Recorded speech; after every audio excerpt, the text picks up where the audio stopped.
Bonjour à tous, bienvenue dans ce 14e Comixpresso avant Noël. Ça y est, on se rapproche, plus que 10 jours avant Noël. Plus que 10 Comixpresso, le concept dans lequel, le temps de boire mon espresso, je vais vous parler d'un comics qui m'a marqué cette année. Aujourd'hui, dans ce Comixpresso, on va reparler du printemps des comics, vous le savez. Panini a sorti cette année le printemps des comics, au printemps, ça porte bien son nom. C'est une collection à 6 € à peu près, il y en avait 10 dans la collection, dont Daredevil jaune, dont je vous ai déjà parlé sur la chaîne. Et bien le deuxième comics fait partie également des Marvel Colors, puisque c'est Spider-Man bleu. Plein de points communs avec Daredevil jaune. Le premier d'entre eux, c'est l'équipe créative, Jeff Lobb, Tim Sale. Le concept, c'est le même que Daredevil jaune, à quelque chose près. Je vous explique. L'histoire se déroule à la Saint-Valentin. Peter Parker est avec Mary Jane Watson, la fameuse, et il va revenir sur l'histoire qui a coûté la vie à Gwen Stacy en s'enregistrant, en fait, en racontant sa vie à sa dulcinée maintenant disparue, Gwen Stacy. Attention, c'est pas du tout comme Daredevil. Daredevil, il écrivait une lettre. Là, il s'enregistre dans le dictaphone. Non, c'est pas pareil. C'est pas pareil, d'accord? Alors forcément, vous allez voir dans cette vidéo, je vais comparer Daredevil jaune et Spider-Man bleu assez souvent, et chacun de ces deux comics a un réel intérêt. Au niveau des dessins, j'ai préféré Daredevil jaune. Je trouve que Tim Sale est bien meilleur dessus que sur Spider-Man. Je suis pas extrêmement fan des visages que dépeint Tim Sale, je l'avais déjà dit dans d'autres vidéos consacrées à ce dessinateur, mais c'est beaucoup sur ses paysages, sur l'ambiance, etc. que j'aime beaucoup. Et là, je trouve qu'on retrouve un peu moins, c'est beaucoup plus de visages, beaucoup plus de plans très rapprochés, ce qui va très bien dans un récit émotif, mais ça marche pas trop, en tout cas, pas autant que sur un Daredevil jaune, où là, vraiment, on pouvait jouer avec les ombres de la ville. Là, c'est très peu fait. Mais là où je pouvais reprocher des petites facilités scénaristiques dans Daredevil jaune, là, la vraie force de Spider-Man bleu, c'est le scénario.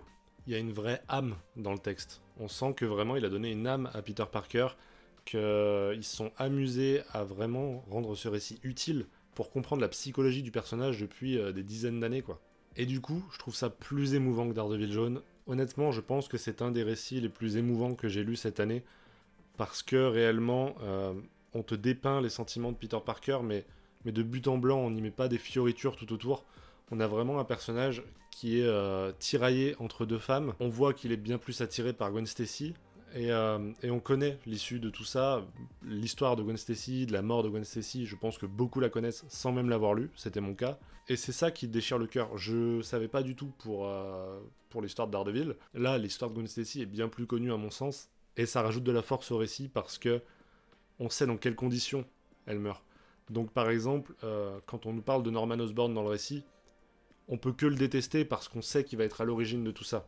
Comme Daredevil, on retourne sur une sorte de trio sentimental, sauf que là, c'est le protagoniste avec deux personnages féminins qui vont se disputer en fait le personnage. Ça rajoute toujours un côté bizarre dans une histoire comme dans l'autre.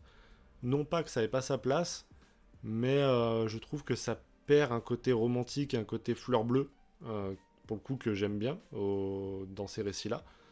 Ça rajoute un sentiment de bizarrerie, d'étrangeté qui un peu malaise, quoi. Comme pour Daredevil, on croise plusieurs méchants, là je trouve que c'est encore plus perceptible. On a beaucoup de méchants, et finalement celui qui a le moins d'intérêt dans l'histoire, c'est Norman Osborn, alors qu'il va être à l'origine de la tragédie.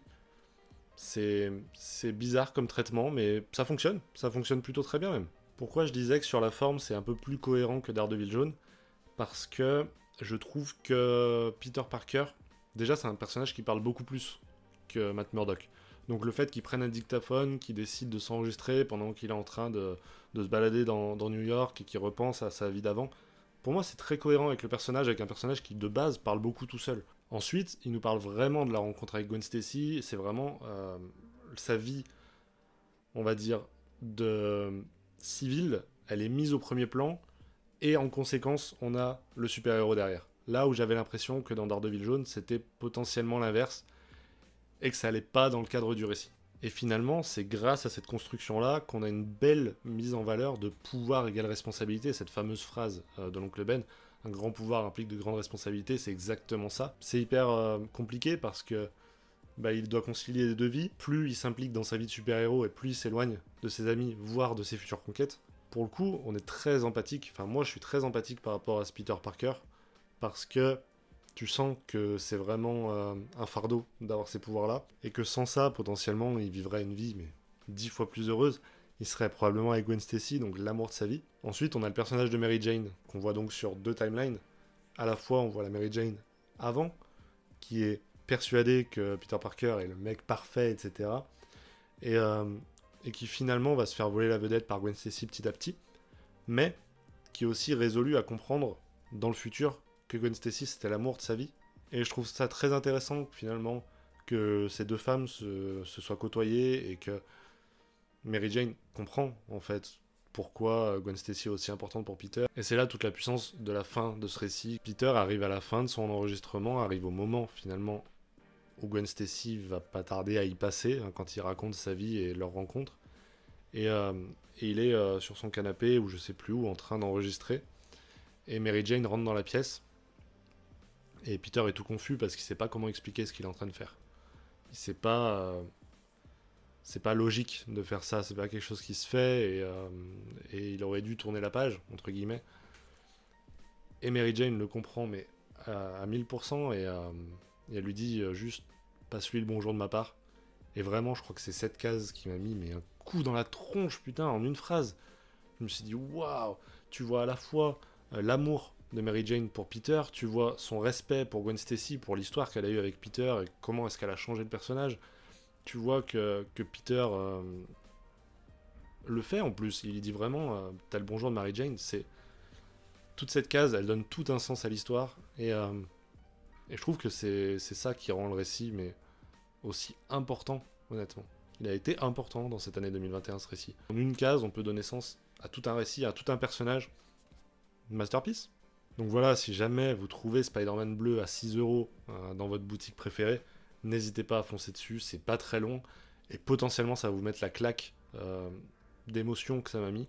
Je vous le souhaite vraiment. C'est la fin de cette vidéo, j'étais très heureux de me replonger dans Spider-Man bleu, de le relire pour l'occasion, et la deuxième lecture a été très forte, donc ça donne encore plus de sens à ce concept, j'en suis très heureux.